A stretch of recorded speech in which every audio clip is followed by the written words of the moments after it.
By the time Amara turned 13, the world around her seemed both too small and too wide. The village paths she had walked since childhood were familiar, yet her heart carried questions that stretched far beyond them. School had opened a window. Each day, as she traced letters on her slate or read the worn textbooks her teachers shared, she caught glimpses of another life. A life where women became teachers, nurses, or lawyers. A life where roads stretched farther than the hills that surrounded her village. At home, her mother still kept her close. But Amara's mind was no longer satisfied with just the kitchen fire or the farm's ridges. Something in her chest longed for more. One evening, she sat by the doorway, her exercise book open on her lap. The lantern's dim flame flickered, casting long shadows on the mud walls. She had copied a passage about the great cities of the world, names that sounded almost magical: Lagos, Abuja, London, New York.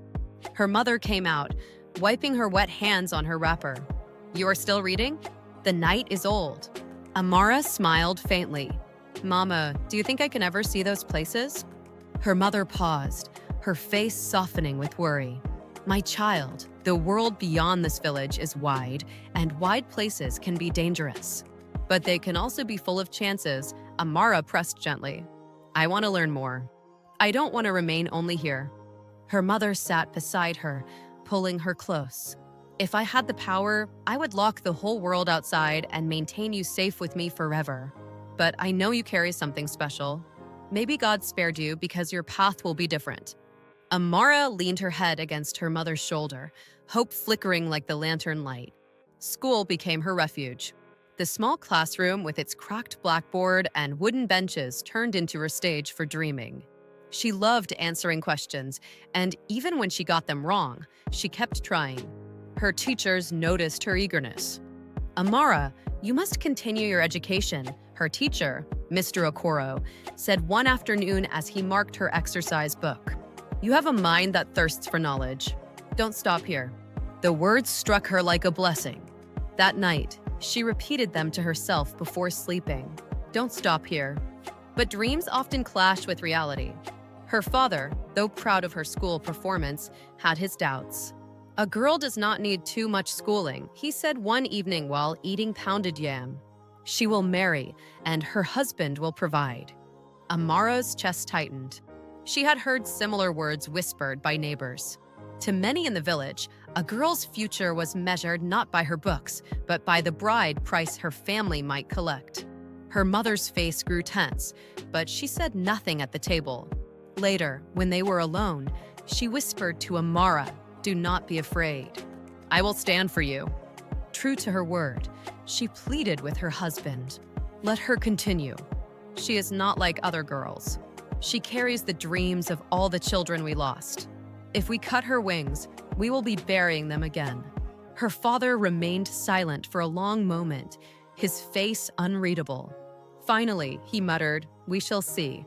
It was not a promise, but it was not a refusal either. As Amara grew older, she became more aware of the struggles around her. Many girls her age dropped out of school to help on farms or marry older men. Some of her friends never returned after holidays. Word would spread that they had become wives, their books forgotten in dusty corners. Amara feared that fate. One Sunday after church, she sat with her mother under the neem tree. The air smelled of roasted corn from a nearby stall. She turned to her mother and asked, "Mama, what if Papa decides to marry me off? What if he says no to more schooling?" Her mother's eyes grew sharp, almost fierce. "Listen to me, Amara. You are not meant to be hidden. I will fight for you. Even if I must beg from house to house, I will make sure you go to school." The fire in her mother's voice burned into Amara's heart. For the first time, she saw her mother not just as a shield of love, but as a warrior of sacrifice. Years rolled by, and Amara entered secondary school. The distance was farther, the fees higher, but her parents, especially her mother, found ways to keep her there. They sold extra produce from the farm. Her mother wove more mats, and sometimes they went without certain things just to pay her fees. Amara studied harder, knowing every coin spent on her education carried the weight of her family's sacrifice. She walked long miles under the sun, her books clutched tightly, but her steps were steady. Each time she grew tired, she reminded herself, I am walking for those who never had the chance. Her classmates noticed her seriousness. Some admired her, others envied her. But Amara did not care for gossip. She had one focus: to make her parents proud, to prove that their sacrifices were not in vain. Her loneliness, though still present, had changed shape.